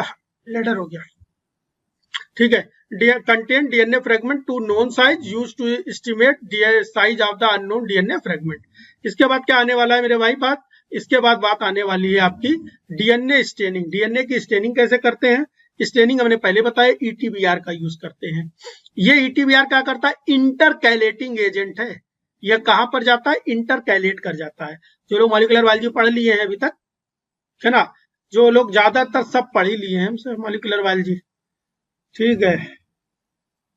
जो नहीं पढ़े हो ठीक है, क्योंकि नए बच्चों की बैठने की क्षमता बहुत कम है, ठीक है। नए बच्चों की, और खासकर जो एमएससी में अभी हैं, वो इतना भी सीरियस तो है नहीं, इसमें ज्यादातर सब एमएससी पास आउट है, तो बहुत कम जो नए नए आ रहे हैं जो एमएससी पास कर रहे हैं। अब वो 30 सेकंड वाली रील का जमाना है, अब रील बना के तो समझाया नहीं जा सकता है, तो बैठते हैं 40-50 मिनट बैठते भी भाग जाते हैं, ठीक है, वो भाग जाते हैं, उनको लगता है बाद में पढ़ लेंगे।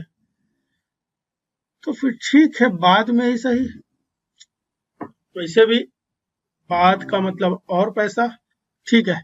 ईटीबीआर लिमिटेशन क्या है, ये म्यूटाजेनिक होता है, इसलिए सेफर डाई साइबर ग्रीन या जेल रेड या साइबर रेड को, साइबर सेफ का यूज करते हैं हम लोग, इस तरह की डाई यूज करते हैं। अब इसमें भी दिक्कत ये है कि ये महंगा है, ये क्या है, महंगा है भाई, है ना, ये बहुत महंगा है, ठीक है। कुछ अच्छी अच्छी यूनिवर्सिटीज हैं, वहां पे बहुत अच्छे से ये सब यूज किया जा रहा है। जैसे एक मेरी स्टूडेंट है, वो जीबीयू गुजरात बायोटेक्नोलॉजी यूनिवर्सिटी से पीएचडी कर रही है, वहां बताती बहुत बढ़िया माहौल है, वहां बहुत पैसा है भैया, अब कहाँ से पैसा आ रहा है वहां पता नहीं, ठीक है। चलिए देखते हैं विजुअलाइजेशन। विजुअलाइजेशन क्या करेंगे, यूवी ट्रांस इल्यूमिनेटर का यूज करेंगे। DNA band become fluorescent, DNA band बढ़िया फ्लोरेसेंट दिखेंगे, चमकदार। Compare with DNA ladder, DNA ladder से कंपेयर कर देंगे बढ़िया अच्छे से। Estimate fragment size, fragment size को एस्टिमेट करेंगे।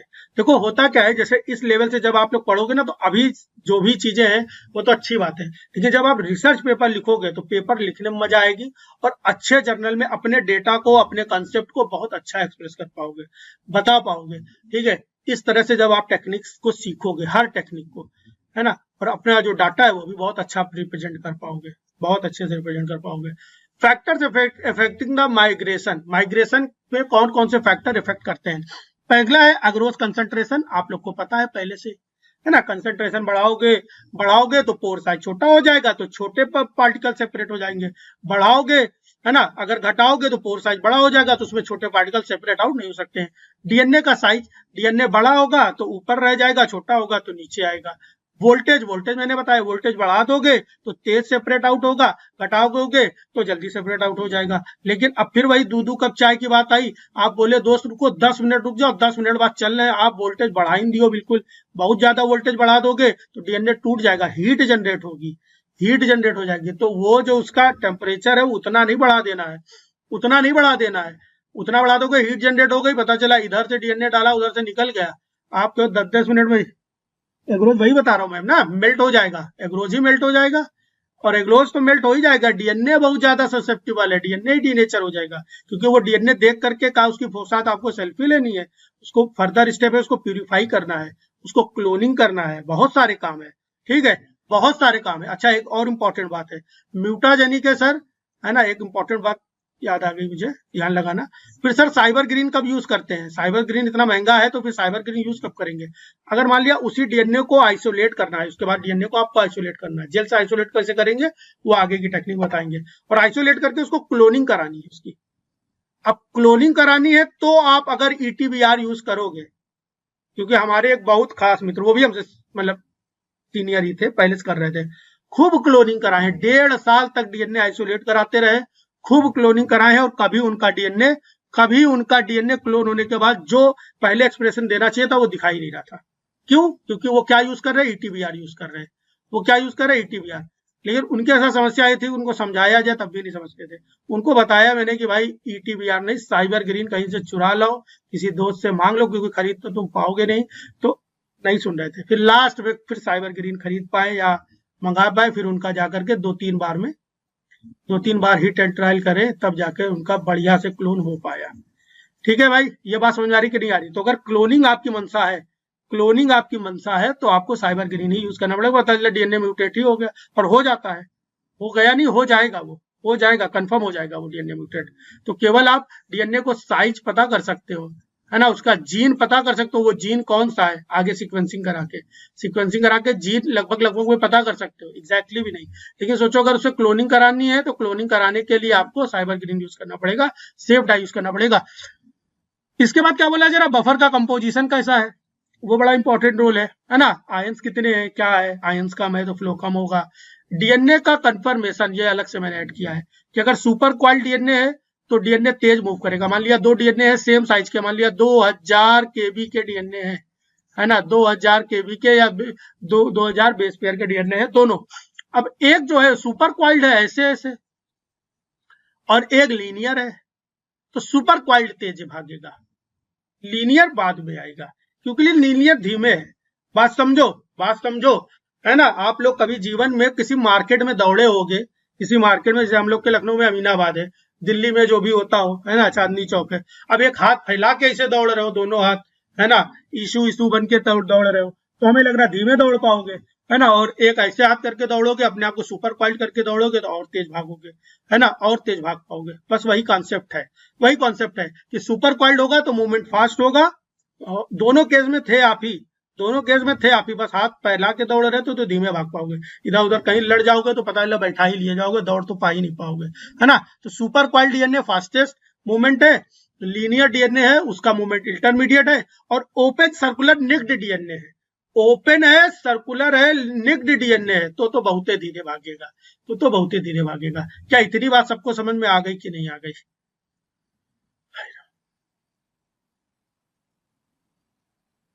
किसी को कुछ लग रहा है रटना पड़ने वाला है इसमें, कुछ रटने लायक क्या?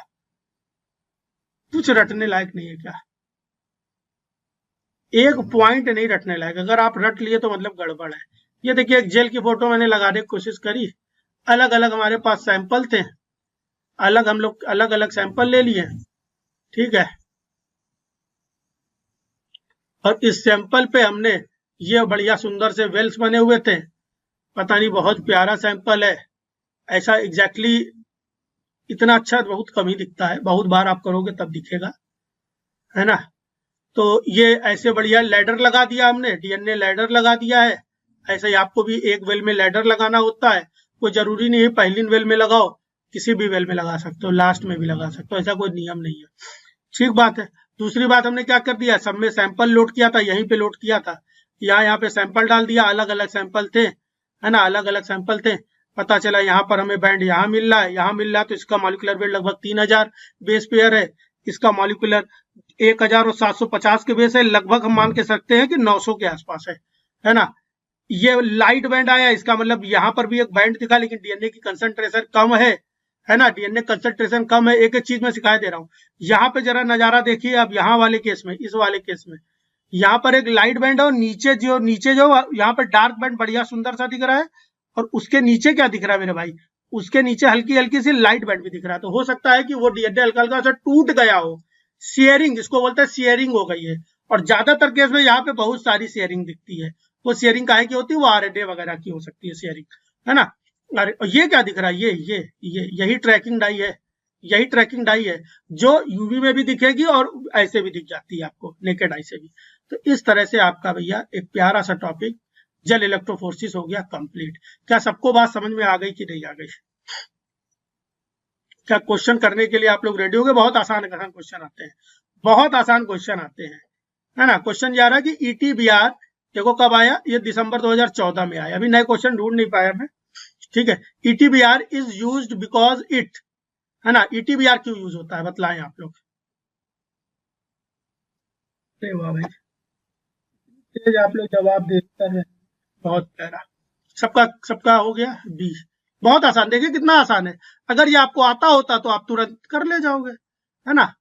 हालांकि अभी आगे जब पढ़ेंगे तो होगा क्या कि एक साथ जेल इलेक्ट्रोफोर्सिस और क्रोमेटोग्राफी मिला के क्वेश्चन कराएगा, मिला के कॉन्सेप्ट वाला।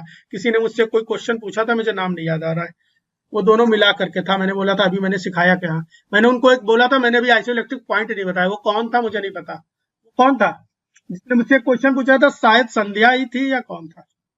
संध्या का क्वेश्चन ये था कि संध्या सर इस अंसाड़ में क्वेश्चन नहीं मिल रहे हैं, उस अंसाड़ पे क्वेश्चन यूनिट का नाम है methods in biology, methods in biology, है ना, इन बायोलॉजी, ठीक है, वो यूनिट है, उस यूनिट में क्वेश्चन मिलेंगे। टूल्स टेक्निक इंस्ट्रूमेंटेशन करके यूनिट का नाम नहीं है, खूब सारे क्वेश्चन मिलेंगे, प्रैक्टिस करिए।